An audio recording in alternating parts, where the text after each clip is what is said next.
After 3 months of testimony, closing arguments in the murder trial of George Wagner IV are underway. Wagner is facing 8 counts of aggravated murder stemming from the deaths of the Roden family in 2016. We thank you for joining us for NBC4 at 5. I'm Jared Smalley. I'm Sarah Johnson. Jennifer Bullock has the day off. NBC4's Jonathan Jackson joins us now in the newsroom. And Jonathan, what were the prosecutor's final remarks to the jury? Well, Sierra and Jared, the prosecution was incredibly thorough during its closing arguments, reiterating several pieces of evidence matching George Wagner to the crime scene, along with referencing his own family's testimony against him.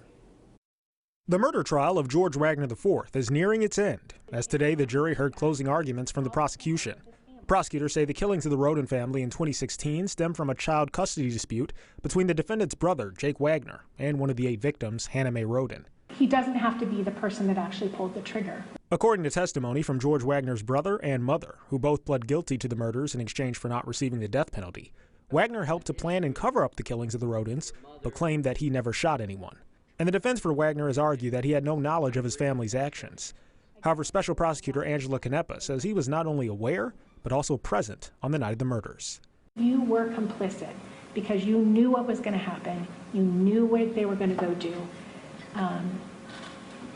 And you aided and abetted them. While giving closing arguments, Canepa reminded the jury of the evidence presented throughout this case, including shoe prints matching George Wagner's at the crime scene, as well as bullet casings matching the weapons used by members of his family. We know that George went into that room, and we know that he stepped into blood, and we see it on our diagrams exactly where that was. And she finished by arguing that the defendant's own brother and mother claimed he was a part of it from the very beginning.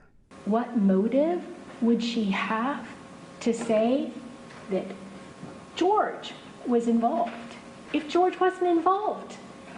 Why would you do that to your son? You would say, Jake, Billy, and I did it, or just Jake did it. The defense will begin their closing arguments tomorrow morning at 8:30. Meanwhile, the judge in this case has agreed to remove the death penalty for George Wagner if he is found guilty. However, Wagner still has 22 counts against him, including 8 counts of aggravated murder. Sierra? Thank you, Jonathan.